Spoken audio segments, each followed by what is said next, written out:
सारे सर्वे एक ही बात बता रहे हैं कि एलडीएफ जाएगी, यूडीएफ आएगी, लेकिन किसी ने भी एलडीएफ बिल्कुल साफ हो गई, खत्म हो जाएगी, सुपड़ा साफ, ऐसा कोई नहीं बताया है। हश्र एलडीएफ का होता हुआ क्लोज फाइट। इसीलिए मुझे आप चारों का नहीं मालूम, लेकिन ऐसे बोलने वाले लोग भी मिल रहे हैं जो कह रहे हैं कि एलडीएफ चौंका सकती है, सरप्राइज दे सकती है यूडीएफ को एक बार फिर। क्या लगता है संजय जी? बिल्कुल, मुझे लगता है कि जो अभी एग्जिट पोल है उसके हिसाब से भी लग रहा है कि एलडीएफ कोई पूरी तरीके से साफ नहीं हुई। 10 साल के शासन के बाद भी एलडीएफ एक दौड़ में बनी हुई है। और यूडीएफ निश्चित रूप से, राहुल गांधी ने कोशिश की, प्रियंका गांधी वायनाड से सांसद है और राहुल गांधी को लग रहा होगा कि केरल में सरकार बनाई जाए। और उम्मीद कर रहे थे लोकसभा में जिस तरीके से कांग्रेस का प्रदर्शन रहा है, लेफ्ट को तो खाली एक सीट मिली थी लोकसभा चुनाव में, कांग्रेस ने बहुत ज्यादा अच्छा प्रदर्शन केरल के लोकसभा चुनाव में किया। आपका दिल क्या कह रहा है? मुझे कह रहा है कि वहां पर यूडीएफ बनाएगी, सरकार बना लेगी। हाँ, यूडीएफ सरकार बना लेगी, इसमें कोई दो राय नहीं है। लेकिन मुझे लगता है कि एलडीएफ भी बेहतर प्रदर्शन करेगी। उसके बाद भी अगर दिख रहा है तो ऐसा नहीं है कि एक तरफ इतना हाँ क्लोज में रहेगा, तरफा नहीं होगा, लेकिन यूडीएफ बना। बिल्कुल बिल्कुल। देखिए, मुझे तो लगता है कि यदि यूडीएफ सरकार बनाएगी तो राहुल गांधी का जो अंडरस्टैंडिंग है विजन के साथ वो उनके भरोसे को तोड़ेंगे।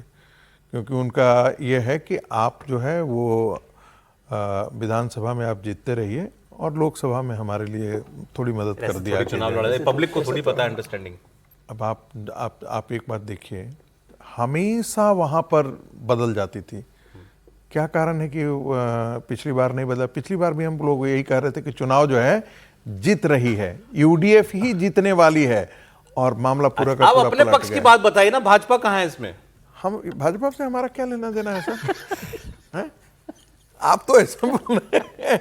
हाँ, कहिए कि जो वैचारिक अधिष्ठान वाली पार्टी, आपके वैचारिक अधिष्ठान से जो मेल खाती है पार्टी, हाँ, उसके बारे में बोलिए। मुझे लगता है कि यदि वाम पंथ का पराभव होता है तो राइट विंग के राइज का रास्ता वहीं से खुलता है।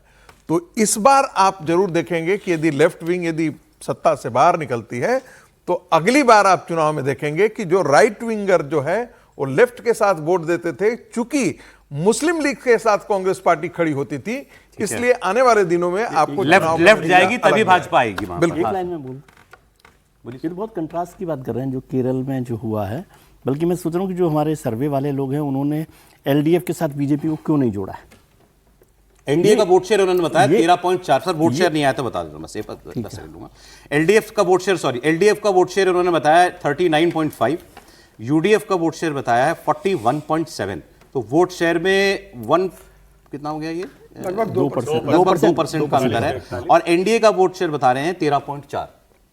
ये इलेक्शन केरल में एलडीएफ प्लस एनडीए ने चुनाव लड़ा है।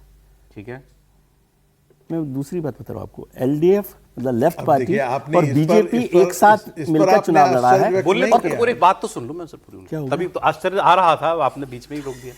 बोलिए ना। आश्चर्य आ रहा, ये बढ़िया था। नहीं, क्योंकि भारतीय जनता पार्टी का अपना मानना है कि उसका प्रतिद्वंदी कौन है। उसका प्रतिद्वंदी है कांग्रेस। और आप सारे इलेक्शंस देख ले पांचों राज्यों की, सब जगह कोशिश रही कि कांग्रेस नहीं हो। ठीक है, और पिछला इलेक्शन ऐसा कोई नई बात नहीं हुई है। वेस्ट बंगाल में भी पिछली बार ऐसा ही हुआ था। LDF plus BJP against Mamata Banerjee थे। वहां तो नारा ही चला था कि पहले वाम फिर राम। ठीक है, और केरल में पूरा इसका एक और सपोर्टिंग मैं बता देता हूं कि अभी के चुनाव से पहले वीएस अच्युतानंदन, जो लेफ्ट पार्टी के बड़े आइडियोलॉग माने जाते हैं, चीफ मिनिस्टर रहे हैं, उनको सरकार ने सिविलियन अवार्ड से सम्मानित किया। अच्युतानंदन।